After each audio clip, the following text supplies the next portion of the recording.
Hello students, this is Aarti and आपका स्वागत है हमारे चैनल केमोफाइल एजुकेशन पे। और आज की क्लास है लेक्चर 2 ऑफ सॉल्यूशन। तो लेक्चर 1 में हमने कंसंट्रेशन टर्म्स डिस्कस कर ली थी, ठीक है। अब इसके बाद लेक्चर 2 में हम डिस्कस करेंगे सॉल्युबिलिटी के बारे में। सॉल्युबिलिटी से स्टार्ट करते हैं, ठीक है। और ये पूरे जो लेक्चर सीरीज है आपके इंक्लूड करेगी, टारगेट करेगी सिर्फ और सिर्फ बोर्ड एग्जाम्स को। बिल्कुल प्रिसाइज सिलेबस जो कि बोर्ड एग्जाम में आता है उसको डिस्कस करेंगे। ओके, तो सॉल्युबिलिटी से स्टार्ट करते हैं। तो देखिए सॉल्युबिलिटी होती क्या है। एक्चुअल में सॉल्युबिलिटी हम वर्ड यूज करते रहते हैं, लेमैन टर्म्स में भी बार बार ये चीज इसमें सॉल्युबल है। तो सॉल्युबिलिटी है क्या, मीनिंग क्या है सॉल्युबिलिटी का एक्चुअल में। देखिए अगर मैं कोई फिक्स अमाउंट ऑफ वाटर ले लेती हूँ या कोई सॉल्वेंट ले लेती हूँ, कोई भी fix amount of solvent, example मैंने वाटर ले लिया, ठीक है, फिक्स अमाउंट मैंने 1 लीटर ले लिया। तो इसमें मैं क्या कर रही हूँ, NaCl नमक मिला रही हूँ। NaCl मिलाया, इसमें घुल गया, ठीक है। और NaCl डाला और डिसॉल्व हो गया, और डाला और डिसॉल्व हो गया, डालती जा रही हूँ, डिसॉल्व होता जा रहा है। तो मैक्सिमम कितना NaCl डालूं, कितना सॉल्यूट डालूं जो कि उसमें क्या हो, डिसॉल्व हो जाए। मैक्सिमम कितना NaCl डिसॉल्व हो सकता है 1 लीटर पानी में, या मैंने कुछ फिक्स कर दिया amount of solvent eight a fix temperature and pressure, ठीक है। टेम्परेचर और प्रेशर को मुझे फिक्स रखना पड़ेगा। किसी फिक्स टेम्परेचर प्रेशर पे कितना मैक्सिमम कितना मैं सॉल्यूट डिसॉल्व कर सकती हूँ, वो क्या होगी, उस सॉल्यूट की सॉल्युबिलिटी होगी उस पर्टिकुलर सॉल्वेंट में, ठीक। अच्छा, सॉल्युबिलिटी को हम डिस्कस करें। सॉल्युबिलिटी डेफिनेशन क्या है, मैक्सिमम, हमने क्या सीखा, maximum amount of solute that can dissolve in fixed amount of solvent at fixed या at particular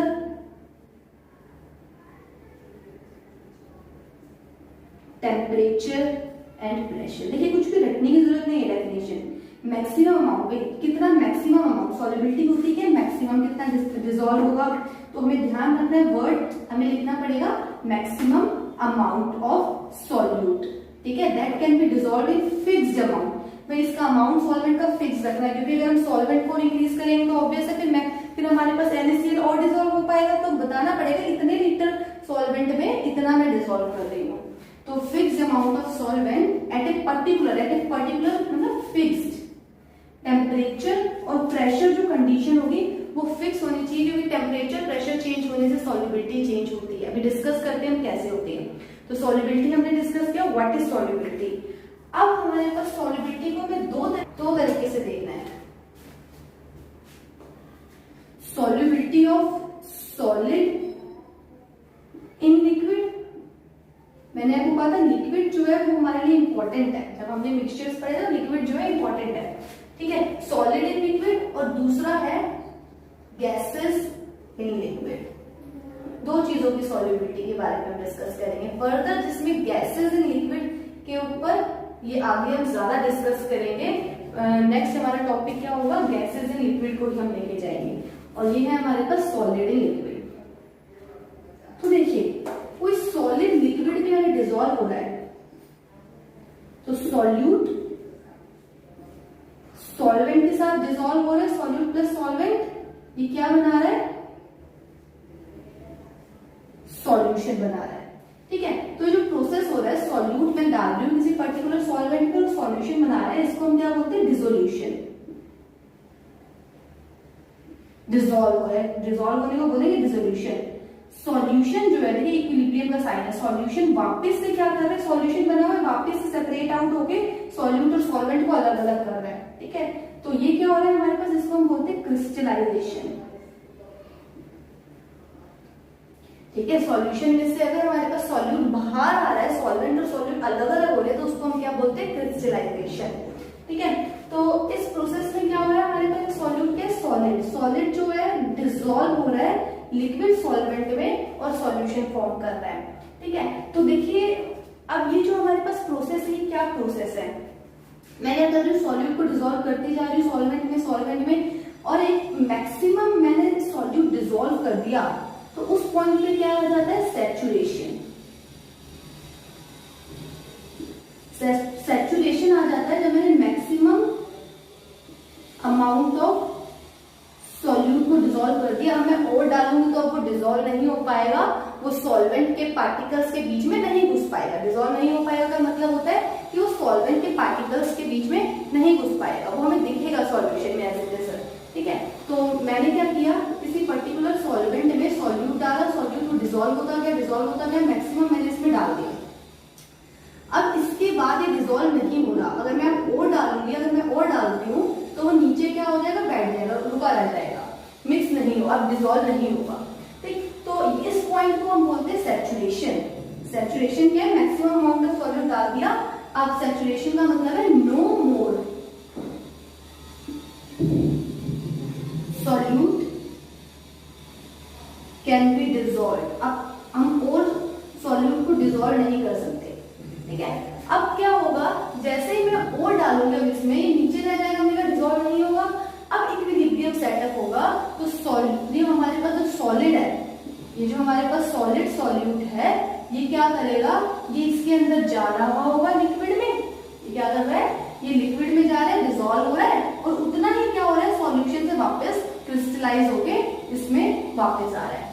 ये डिसॉल्व हुआ, देखिए सॉलिड जो है ये डिसॉल्व होकर सॉल्यूशन में गया, और सॉल्यूशन से उतना ही क्या आ गया, ये वापस आ गया। तो उतना क्या होगा, जो हम एक्स्ट्रा डाल रहे हैं अमाउंट ऑफ सॉल्यूट वो पड़ा रह जाएगा। तो आपको समझ आ रहा है, तो ये प्रोसेस चल रहा है इक्विलिब्रियम पे। ठीक है, अगर हम एक्स्ट्रा डालेंगे सैचुरेशन पॉइंट के बाद, तो वो एज इट इज क्या है, पड़ा रह जाएगा, एज इट इज उसमें रखा रह जाएगा, और डिसॉल्व नहीं होगा, और इक्विलिब्रियम सेटअप हो जाएगा बिटवीन सॉल्यूट जो कि मिक्स हो चुका है सॉल्यूट सॉल्वेंट में। ठीक है, सॉल्यूशन बना चुका है उसमें, और जो बाहर हमारे पास सॉलिड अनडिसॉल्व पड़ा है, उनके बीच में इक्विलिब्रियम रहेगा। सॉलिड जो बाहर पड़ा है वो सॉल्यूशन के अंदर जाएगा, जितना सॉल्यूशन के अंदर जाएगा उतना ही सॉल्यूशन से बाहर निकल के वापस से सॉलिड इधर फॉर्म कर देगा। तो अमाउंट क्या रहेगी, फिक्स रहेगी। तो ये हमारे पास होता है सैचुरेशन पॉइंट पे। आई होप सबको क्लियर होगा। पहले तो डिसॉल्व होता जा रहा है, डिसोल्यूशन चलता जा रहा है, डिसोल्यूशन आफ्टर सैचुरेशन पॉइंट क्या स्टार्ट हो जाता है, क्रिस्टलाइजेशन भी स्टार्ट हो जाएगा और इक्विलिब्रियम सेटअप हो जाएगा। ठीक है, अच्छा अब हम बात करते हैं कि भाई सॉल्युबिलिटी जो है, सॉलिड जो है डिसॉल्व हो रहा है लिक्विड में, सॉल्युबिलिटी इन जनरल किन चीजों पे डिपेंड करेगी। तो देखिए, नो डाउट सॉल्युबिलिटी डिपेंड करेगी, चाहे दोनों ही केसेस में सॉल्युबिलिटी किस पे डिपेंड करेगी, it depends on nature of solute and nature of solvent. सबसे पहले तो नेचर पे डिसॉल्व करेगी, तो हम जानते भी हैं कि लाइक क्या कर रहा है, लाइक को डिसॉल्व कर रहा है, और जैसे कि हमारे पास पोलर सॉल्वेंट में डिसॉल्व हो रहा है, non polar solute non polar में डिसॉल्व हो रहा है। तो भाई नेचर कैसे सॉल्यूट और सॉल्वेंट का, तो उस पर भी सॉल्युबिलिटी डिपेंड करेगी सबसे पहले तो। ठीक है, दोनों ही केसेस में, हर किसी केसेस में सॉल्यूट और सॉल्वेंट पे हमेशा सॉल्युबिलिटी डिपेंड करेगी। ठीक है, अब बाकी बातें करते हैं। देखिए,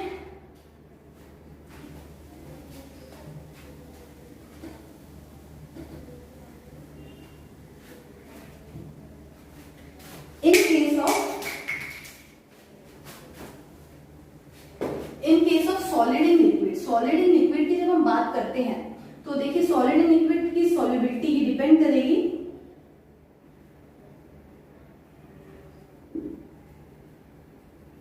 डिपेंड्स ऑन, सबसे पहला फैक्टर हमने पढ़ा था, डेफिनेशन में भी लिखा था, टेम्परेचर। दूसरा क्या है, प्रेशर। ठीक है, अच्छा सॉलिड इन लिक्विड के केस में हमने दो लिखी चीजें, टेम्परेचर और प्रेशर। प्रेशर पे डिपेंड नहीं करती, सेकंड पॉइंट प्रेशर को लिख के आप काट दें बिल्कुल। सॉलिबिलिटी सॉलिड के केस में, जब हम सॉलिड को डिसॉल्व कर रहे हैं लिक्विड में, तो कभी भी प्रेशर पे डिपेंड नहीं करेगी। अब गैसेस इन लिक्विड की बात करें, गैसेस इन लिक्विड क्या है, गैस जो है मिक्स है लिक्विड के साथ, उसकी गैसेस की सॉल्युबिलिटी, देखिए वाटर हो या कोई भी सॉल्वेंट हो, उसमें गैसेस मिक्स होती हैं। ठीक है, तो कितना गैस उसमें मिक्स है, कितना अमाउंट ऑफ गैस किसी लिक्विड में मिक्स है, तो उसे बोल रहे हैं गैस इन लिक्विड। सॉल्युबिलिटी हम डिस्कस करेंगे, तो सॉल्युबिलिटी जब इसकी डिस्कस करेंगे तो इट डिपेंड्स अपॉन टेम्परेचर, ये भी टेम्परेचर पे डिपेंड करेगी, नो डाउट टेम्परेचर के साथ चेंज होगी। दूसरा किस पे डिपेंड करेगी, प्रेशर पे। ये प्रेशर पे बहुत अच्छे से डिपेंड करेगी, इसको तो हमें डिटेल में पढ़ना है। तो गैसेस एंड लिक्विड डिपेंड कर रही है प्रेशर पे डिपेंड नहीं कर रही है, क्लियर होना चाहिए। ठीक है, अब सॉलिड एंड लिक्विड की बात करते हैं, तो टेम्परेचर पे, दोनों ही केसेस में टेम्परेचर पे किस तरह से डिपेंड करेगी। अब देखते हैं how how it depends upon temperature, solubility का टेम्परेचर का क्या लेना देना है। तो देखिए बात करते हैं टेम्परेचर की। अभी अभी हमने इसको सॉल्युबिलिटी के लिए लिखा, रिएक्शन सॉल्यूट जो है सॉल्वेंट में डिसॉल्व हो जाएगा और क्या बनाएगा, सॉल्यूशन बनाएगा। ठीक है, तो टेम्परेचर पे किस तरह से डिपेंड करेगी, रिएक्शन जो है हो सकती है एंडोथर्मिक या हो सकती है, जो सॉल्युबिलिटी है ये एंडोथर्मिक हो सकती है या हो सकती है एक्सो। तो देखिए अगर ये एंडोथर्मिक है, एंडोथर्मिक है तो मतलब हमें हीट देनी पड़ेगी तब जाके डिसॉल्व होगा। ठीक है, एंडो मतलब हीट कहाँ है, रिएक्टेंट साइड पे। तो अकॉर्डिंग टू लीच-एटलियर्स, बाबा को आप जानते हैं लीच-एटलियर्स प्रिंसिपल क्या कहता है कि अगर हम टेम्परेचर को इंक्रीज करेंगे, रिएक्टेंट साइड पे टेम्परेचर, तो अगर हम इसे रिएक्टेंट को इंक्रीज करेंगे तो रिएक्शन कहाँ जाएगी, ये इसको कम करेगी हीट को, टेम्परेचर को इंक्रीज करेंगे तो रिएक्शन हीट को कम करेगी, कम करने के लिए कहाँ जाएगी, फॉरवर्ड डायरेक्शन में। मुझे हीट को कम करना है, कैसे कम होगी, रिएक्शन फॉरवर्ड डायरेक्शन में। तो अगर रिएक्शन एंडोथर्मिक है तो हम उस केस में बोलेंगे with increase in temperature, with increase in temperature solubility increases. Solubility increase होना मतलब फॉरवर्ड डायरेक्शन में जाएगी, सॉल्यूशन ज्यादा बनेगा तो इट मीन सॉल्युबिलिटी क्या हो रही है, इंक्रीज हो रही है। सॉल्यूट जितना डिसॉल्व होगा, फॉरवर्ड वाला प्रोसेस क्या है, डिसोल्यूशन। डिसोल्यूशन के इंक्रीज होने से सॉल्युबिलिटी इंक्रीज होगी। With increase in temperature solubility increases according to Le Chatelier's, as पर लीच-एटलियर्स। देखिए लीच-एटलियर्स को लगाना बहुत आसान होता है, हमने 11th क्लास में ये पढ़ा होगा, फिर मेरे दोबारा सुन लीजिए। रिएक्टेंट साइड पे एंडोथर्मिक मतलब रिएक्टेंट, हीट कहाँ है हमारे पास, रिएक्टेंट साइड पे है। तो रिएक्टेंट साइड पे अगर मैं इधर इंक्रीज कर रही हूँ, मैं क्या कर रही हूँ, टेम्परेचर को इंक्रीज कर रही हूँ, मतलब हीट को इंक्रीज कर रही हूँ। अगर मैंने हीट को इंक्रीज किया तो रिएक्शन क्या करेगी, हीट को डिक्रीज करेगी, डिक्रीज करने के लिए फॉरवर्ड डायरेक्शन में जाएगी, और फॉरवर्ड जाएगी तो डिसोल्यूशन क्या होगा, ये होगा प्रोसेस, डिसोल्यूशन इंक्रीज होगा, डिसोल्यूशन इंक्रीज होगा तो मींस सॉल्युबिलिटी क्या होगी, इंक्रीज हो रही है, रिएक्शन फॉरवर्ड जाएगी। ठीक है, अगर इस रिएक्शन को मैं बोलूं एक्सोथर्मिक, अगर ये रिएक्शन किसी सब्सटेंस की सॉल्युबिलिटी किसी पर्टिकुलर सॉल्वेंट में एक्सोथर्मिक है, ठीक है, एक्सोथर्मिक मतलब हीट रिलीज हो रही है, तो टेम्परेचर के इंक्रीज होने पे, if I increases the temperature, temperature के इंक्रीज, अगर टेम्परेचर को मैं इंक्रीज करती हूँ मतलब हीट को इंक्रीज कर रही हूँ। ठीक है, टेम्परेचर को इंक्रीज करना मतलब हीट को इंक्रीज कर रही हूँ। टेम्परेचर एक्सो में कहाँ है, प्रोडक्ट साइड पे। ठीक है, तो हीट क्या होगी, मैंने हीट को इंक्रीज किया, रिएक्शन क्या करेगी, हीट को डिक्रीज करेगी। किस तरह से डिक्रीज करेगी, बैकवर्ड में। ठीक है, रिएक्शन को क्या करेगी, सॉल्युबिलिटी को डिक्रीज करेगी, क्रिस्टलाइजेशन होगा इस केस में, क्रिस्टलाइजेशन को फेवर करेगी। देखिए आपको ध्यान रखना है, अगर हीट हमारे पास किस साइड पे है, ये रिएक्टेंट साइड पे होगी, मतलब एंडोथर्मिक रिएक्शन होगी, तो आपको क्या करना है कि इस रिएक्शन की सॉल्युबिलिटी को इंक्रीज कर देना, इंक्रीज होगी ऑटोमेटिकली। अगर रिएक्शन एक्सोथर्मिक है, हीट छोड़ रही है बाहर, ठीक है, तो रिएक्शन एंडोथर्मिक को ऐसे भी लिख सकता है, डेल्टा एच क्या है, नेगेटिव, बोल दे डेल्टा एच नेगेटिव मतलब एंडोथर्मिक अंडरस्टूड है, एक्सोथर्मिक सॉरी, एंडोथर्मिक मतलब डेल्टा एच क्या हो इसका, पॉजिटिव। डेल्टा एच अगर पॉजिटिव है तो ऑब्वियस ना हीट एब्जॉर्ब कर रहा है। ठीक है, डेल्टा एच पॉजिटिव का मतलब हीट एब्जॉर्ब कर रहा है, डेल्टा एच नेगेटिव मतलब हीट रिलीज कर रहा है। तो आपको ध्यान रखना पड़ेगा, अगर रिएक्शन एंडोथर्मिक है, एब्जॉर्ब कर रहा है, तो with increase in temperature solubility increase होगी। और अगर रिएक्शन एक्सोथर्मिक है, हीट ऑलरेडी रिएक्शन के बाहर है, ठीक है, प्रोडक्ट साइड पे है, ठीक है, बाहर निकल रही है हीट, तो एक्सोथर्मिक के केस पे टेम्परेचर के इंक्रीज के साथ क्या होगा, सॉल्युबिलिटी डिक्रीज करेगी, क्रिस्टलाइजेशन फेवर होगा। ठीक है, आई होप तो ये आपको क्लियर होगा। अच्छा, और इन केस ऑफ गैसेस, अगर हम गैसेस की बात कर रहे हैं, gases in liquid, solubility of gases in liquid, second case की बात कर रहे हैं, तो हमें पता है कि टेम्परेचर के इंक्रीज करने पे सॉल्युबिलिटी क्या होती है, डिक्रीज करती है जनरली, ज्यादातर क्या होती है, टेम्परेचर के इंक्रीज करने से, एज टेम्परेचर इंक्रीजेस, अगर हम टेम्परेचर को इंक्रीज करेंगे तो क्या होगा, सॉल्युबिलिटी डिक्रीजेस। टेम्परेचर को इंक्रीज करने से सॉल्युबिलिटी क्या हो जाएगी, डिक्रीज हो जाएगी, क्योंकि dissolution of gases in liquid generally ज्यादातर एक ऐसा प्रोसेस होता है, ये एक्सोथर्मिक प्रोसेस प्रोसेस होता है, ठीक है। एक्सोथर्मिक प्रोसेस होने की वजह से हमेशा क्या होगा, अगर हम इसमें हीट को टेम्परेचर को इंक्रीज करेंगे तो सॉल्युबिलिटी डिक्रीज हो जाएगी। और आपने सुना भी होगा अगर हम टेम्परेचर को इंक्रीज करते हैं तो डिसॉल्व्ड ऑक्सीजन क्या होती है, वाटर में कम होती है, इसलिए हमें ज्यादा गर्म पानी नहीं पीना चाहिए क्योंकि उसमें डिसॉल्व्ड ऑक्सीजन का अमाउंट कम हो जाता है, ठीक है।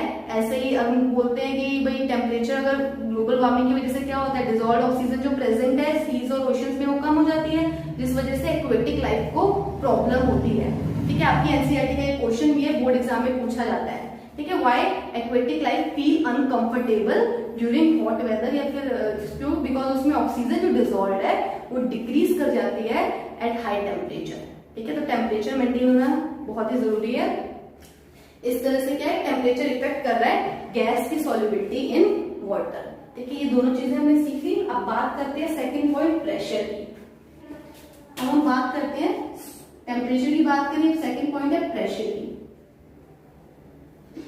तो देखिए अगर सॉलिड इन लिक्विड, प्रेशर की बात कर रहे हैं, solid in liquid, dissolution of solid अगर हमारे पास डिसॉल्व कर रहे हैं लिक्विड में, तो उस केस में तो प्रेशर का इफेक्ट पड़ेगा ही नहीं, ठीक है। क्योंकि जो सॉलिड्स होते हैं वो कंप्रेसिबल नहीं होते, because solid are not compressible, ठीक है। So no effect of pressure, pressure का कोई असर नहीं पड़ेगा, आप इंक्रीज करो डिक्रीज करो on solubility, on solubility of solid. भाई सॉलिड कितना डिसॉल्व हो किसी लिक्विड सॉल्वेंट पे, ये बिल्कुल ही क्या होगी, डिपेंड नहीं करेगी ऑन प्रेशर की, बाहर प्रेशर हम क्या लगा रहे हैं। बट अगर हम बात करें गैसेस इन लिक्विड, ये पॉइंट है इंपॉर्टेंट। गैसेस की जो सॉल्युबिलिटी होती है पूरी तरह से किस पे डिपेंड करती है, प्रेशर पे डिपेंड करती है। तो ये देखिए जैसे आपने कोल्ड ड्रिंक की बॉटल्स देखी होंगी, एग्जांपल्स भी हम सब करने वाले हैं, वो आधी भरी हुई होती है, मतलब थोड़ी सी ऊपर से खाली होती है। होता क्या है, इधर गैसेस होती है, अगर इधर गैसेस को मैं इंक्रीज कर दूं, खाली स्पेस में ज्यादा गैस मैं डाल दूं, ठीक है, खाली स्पेस में इधर ज्यादा गैस फिल होगी, तो इधर जो सॉल्युबिलिटी होगी इसकी गैसेस की इन दिस वाटर वो क्या होगी, ज्यादा होगी। ये सब हम डिस्कस करेंगे, ठीक है। तो गैसेस जो होती है कंप्रेसिबल होती है, गैसेस आर कंप्रेसिबल और हाईली कंप्रेसिबल, उसको हम कंप्रेस कर सकते हैं, highly, gases are highly compressible. So solubility of gases in liquid depends on pressure. और अब क्वेश्चन ये है कि हाउ, किस तरह से प्रेशर पे इंक्रीज करने से सॉल्युबिलिटी इंक्रीज होगी या डिक्रीज होगी, ठीक है। इसके बारे में तो हमें डिटेल में अब डिस्कस करना है, इसमें हम लिख लो डिटेल्ड डिस्कशन अभी करने वाले हैं, ठीक है। तो ये अब हम पढ़ते हैं। अब हमारा नेक्स्ट टॉपिक है, प्योरली हमारा इस पे जाएगा solubility of gases in liquid, या गैसेस इन लिक्विड आप हैंडल डाल दीजिए। अब देखिए स्टूडेंट्स, हमें बात करनी है गैसेस की सॉल्युबिलिटी इन लिक्विड। तो इसको एक्सप्लेन किया गया था बाय साइंटिस्ट हेनरी। हेनरी ने अपना लॉ दिया जिसे हम बोलते हैं हेनरीज लॉ के नाम से जानते हैं। हेनरीज लॉ का कहता है कि अगर हमें चेक करनी है कोई गैस कितनी सॉल्युबल है किसी पर्टिकुलर सॉल्वेंट में, या किस बात पे डिपेंड करेगी कि कोई भी गैस कितना अमाउंट में डिसॉल्व हो सकती है किसी सॉल्वेंट में। देखिए ये गैस के पार्टिकल्स बनाए जो कि इसमें डिसॉल्व है इस पर्टिकुलर सॉल्वेंट में। कोई गैस ए है जो कि किसी पर्टिकुलर सॉल्वेंट में डिसॉल्व है, ठीक है। और ये गैस के particles above this solvent present है, ठीक है। तो ये जो गैस हमारे पास है, जो रेड कलर की मैंने गैस बनाई है, ये कितना डिसॉल्व हुई इस पर्टिकुलर सॉल्वेंट में। तो देखिए जो मैंने ऊपर बनाया है ये गैस के पार्टिकल्स, मतलब ये क्या रिप्रेजेंट कर रहे हैं, प्रेशर। गैस अगर फील्ड है इसके ऊपर सॉल्वेंट के ऊपर, तो प्रेशर ऑफ गैस, गैस क्या करेगी, प्रेशर लगाएगी सॉल्वेंट में, ठीक है। तो जो हमारे पास अमाउंट ऑफ गैस डिसॉल्व्ड, कितनी अमाउंट ऑफ गैस डिसॉल्व्ड है in fix amount of solvent, fix कर दूंगी भाई, इस फिक्स अमाउंट ऑफ सॉल्वेंट में वो डायरेक्टली किसके प्रोपोर्शनल होगी, प्रेशर ऑफ गैस। हेनरीज ने ये कहा pressure of gas above solvent. भाई इस सॉल्वेंट के ऊपर प्रेशर ऑफ गैस कितना होगा, मतलब गैस के पार्टिकल्स अगर ज्यादा होंगे इधर ऊपर तो ऑब्वियसली वो ज्यादा प्रेशर लगाएगी। तो प्रेशर कितना है गैस का इस सॉल्वेंट के ऊपर, इस बात पे डिपेंड करेगी कि भाई कितनी गैस इस पर्टिकुलर सॉल्वेंट में, फिक्स सॉल्वेंट में डिसॉल्व होगी। तो अगर मैं प्रेशर को इंक्रीज कर दूंगी, इधर मोर नंबर ऑफ पार्टिकल्स को मैं इधर इंक्रीज कर दूंगी, ठीक है, अगर मैंने प्रेशर को इंक्रीज कर दिया तो इधर जो गैस अंदर डिसॉल्व होगी ये भी क्या हो जाएगी, इंक्रीज हो जाएगी। ज्यादा पार्टिकल्स क्या चले जाएंगे, गैस लिक्विड सॉल्वेंट के अंदर डिसॉल्व हो जाएंगे गैस पार्टिकल्स। तो गैस की सॉल्युबिलिटी इस तरह से डिपेंड कर रही है pressure of gas above the solvent, above the particular liquid. तो अगर हम कहते हैं गैस कंप्रेसिबल है तो इसी कंप्रेसिबिलिटी की वजह से प्रेशर पे डिपेंड करती है। प्रेशर अगर मैं ज्यादा लूंगी, अगर मैंने इधर 1 atm प्रेशर लिया, मैंने 2 atm प्रेशर लिया, इंक्रीज कर दिया प्रेशर को, तो सॉल्युबिलिटी नंबर ऑफ पार्टिकल्स जो गैस के डिसॉल्व होंगे वो भी क्या हो जाएंगे, इंक्रीज हो जाएंगे इस पर्टिकुलर सॉल्वेंट में। आई होप सो ये आपको क्लियर होगा हेनरीज लॉ ने क्या कहा। ये इसकी स्टेटमेंट है, amount of gas dissolved in fix amount of solvent directly किसके प्रोपोर्शनल होगा, pressure of gas above the solvent. ठीक है, अब देखिए हेनरीज लॉ को आगे कौन लेके गया, डाल्टन्स लॉ। एक और साइंटिस्ट आया डाल्टन्स ने, वो डिटेल में हमें बताया solubility of gases in liquid के बारे में। ठीक है, इसने तो सिर्फ लॉ दिया था, उसने मैथमेटिकल स्टेटमेंट भी दी। अब देखिए अब एक और साइंटिस्ट आया, डाल्टन्स ने भी कुछ अपना स्टेटमेंट दिया। तो डाल्टन्स ने क्या कहा कि सॉल्युबिलिटी ऑफ जो गैसेस होती है उसने बस छोटा सा चेंज किया। मान लो कोई सॉल्वेंट है ये हमारे पास, इसके ऊपर क्या गैसेस का मिक्सचर है, ये गैसियस मिक्सचर है इसके ऊपर। ठीक है, इस सॉल्वेंट के ऊपर गैसेस प्रेजेंट है जो कि प्रेशर एक्सर्ट कर रही है। ठीक है, गैसेस का मिक्सचर हो गया, इसके अंदर भी डिसॉल्व हो जाएगी गैसेस। तो देखो डाल्टन्स ने क्या कहा कि कोई पर्टिकुलर गैस, मान लो रेड वाली गैस की बात कर रही हूं मैं, ये गैस ए, तो गैस ए कितना डिसॉल्व होगी इस पर्टिकुलर सॉल्वेंट में, वो किस पे डिपेंड करेगा, वो डिपेंड करेगा किस चीज पे, पार्शियल प्रेशर पे। अब देखो अगर मिक्सचर ऑफ गैसेस है तो वो सिर्फ किस पे डिपेंड करेगा, कि पार्शियल प्रेशर, ये रेड वाली गैस है, गैस ए का जो पार्शियल प्रेशर है वो कितना है, सिर्फ जब गैस ए जो प्रेशर लगा रही है उसकी वजह से जो प्रेशर लग रहा है उस पे डिपेंड करेगा। मतलब टोटल प्रेशर पे नहीं, भाई ये और भी गैसेस है इसमें मिक्सचर में, तो टोटल गैसेस पे गैसेस टोटल प्रेशर पे डिपेंड नहीं करेगा, वो डिपेंड करेगा कि जो पर्टिकुलर गैस जिसके बारे में बोल रही हूँ, मैं पूछ रही हूँ अगर गैस ये ए, रेड वाली गैस ए कितना डिसॉल्व है इस पर्टिकुलर सॉल्वेंट में, इसकी सॉल्युबिलिटी बताओ, तो वो सिर्फ और सिर्फ किस पे डिपेंड करेगी, पार्शियल प्रेशर पे। और डाल्टन्स ने ये भी बोला सॉल्युबिलिटी को मेजर कर सकते हैं, सॉल्युबिलिटी किसके इक्विवेलेंट होगी, मोल फ्रैक्शन का।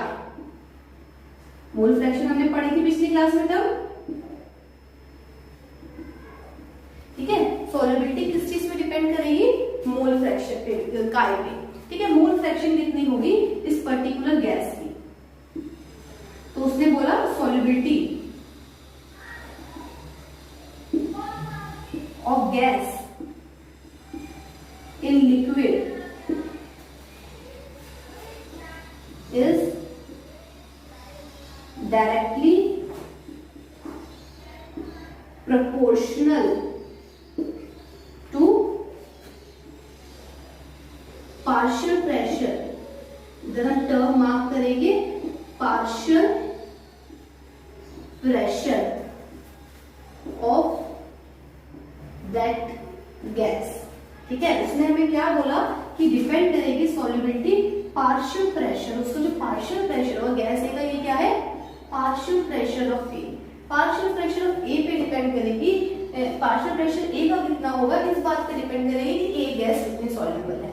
ठीक है, अच्छा कंबाइन कर देते हैं, डाल्टन हेनरी लॉ को कंबाइन करके एक स्टेटमेंट लिख लेते हैं। पार्शियल प्रेशर हम बोल सकते हैं मोल फ्रैक्शन जो होगी, मोल फ्रैक्शन किस पे डिपेंड कर रही है, पार्शियल प्रेशर ऑफ ए, जिस गैस से हम निकाल रहे हैं, this is partial, this is not pressure, this is partial pressure.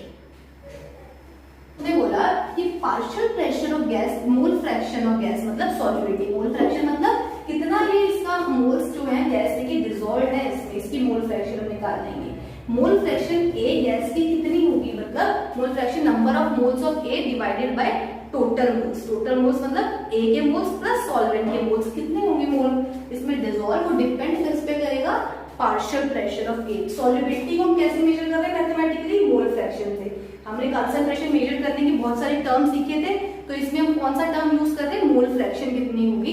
भाई हम गैसेस की सॉल्युबिलिटी देख रहे हैं, गैसेस का कंसंट्रेशन देख रहे हैं किसी पर्टिकुलर सॉल्वेंट में, गैस या लिक्विड में, तो उसके लिए मैं टर्म यूज कर रही हूँ मोल फ्रैक्शन। तो सॉल्युबिलिटी को रिप्रेजेंट कर रहा है मोल फ्रैक्शन मैथमेटिकली, ठीक है। तो मोल फ्रैक्शन या सॉल्युबिलिटी जो है डायरेक्टली प्रोपोर्शनल है पार्शियल प्रेशर कितना है उस गैस का, उसके ऊपर, सॉल्वेंट के ऊपर, या बोल सकती हूँ पार्शियल प्रेशर जो कितना है गैस का ऊपर, वो डिपेंड कर रहा है मोल फ्रैक्शन पे, उल्टा भी बोल सकते हैं, ठीक है। इसके बाद हम क्या करेंगे, ये प्रोपोर्शनलिटी का साइन हटाने के लिए हम इक्वल टू डालेंगे और इसको मल्टीप्लाई करेंगे मोल फ्रैक्शन को बाय ए कांस्टेंट KH।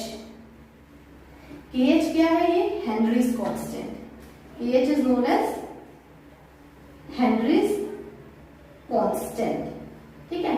तो हेनरीज कांस्टेंट में क्वेश्चन पूछे जाते हैं डायरेक्टली 1 मार्क्स के बोर्ड एग्जाम में, तो ये बहुत इंपॉर्टेंट है, रेगुलरली से पूछता है बोर्ड एग्जाम, तो इसको जरा देखते हैं।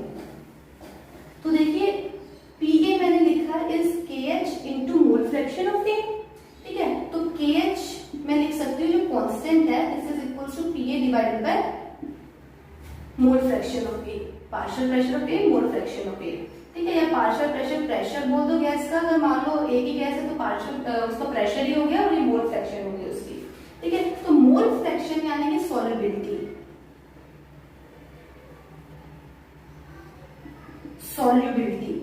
सॉल्युबिलिटी KH अगर ज्यादा होगा तो सॉल्युबिलिटी या मोल फ्रैक्शन क्या होगी, कम होगी। हमेशा ध्यान रखना है KH अगर ज्यादा, इनवर्सली रिलेटेड है KH और ये मोल फ्रैक्शन, ठीक है। KH ज्यादा मतलब मोल फ्रैक्शन कम, सॉल्युबिलिटी कम। तो इफ KH इज मोर किसी गैस के लिए, if KH of A gas is more, this implies gas is less soluble. तो इसका मतलब क्या है, गैस जो है कम सॉल्युबल है। एग्जाम्पल हम लिखेंगे O2 और N2 जो होती हैं, O2 और N2 की अगर हम बात करते हैं, इनकी जो सॉल्युबिलिटी होती है decreases with increase in temperature. अभी हम टेम्परेचर की हमने बात करी थी, अगर हम टेम्परेचर को इंक्रीज अगर हम करते हैं, टेम्परेचर को मैंने इंक्रीज करते हैं तो इनकी सॉल्युबिलिटी कम हो जाती है increasing temperature, because in gases के लिए क्या होता है, अगर हम KH की वैल्यू देखें, लर्न नहीं करनी आपको, KH की वैल्यू देखेंगे तो इज मोर, जो इनके लिए KH की वैल्यू होती है ये बहुत ज्यादा होती है। KH की वैल्यू क्या होती है, ज्यादा होती है। तो KH की वैल्यू ज्यादा होने की वजह से इनकी जो सॉल्युबिलिटी होती है किसी पर्टिकुलर सॉल्वेंट वाटर में, वो क्या होती है, कम होती है। तो KH अगर ज्यादा है तो इनकी सॉल्युबिलिटी क्या हो जाती है, गैसेस की कम हो जाती है, और further with increase in temperature ये KH इनकी सॉल्युबिलिटी क्या है, कम हो जाएगी। अच्छा, अब जो KH होता है गैस का, ये डिपेंड करता है, प्रेशर पे डिपेंड नहीं करेगा, ये सिर्फ और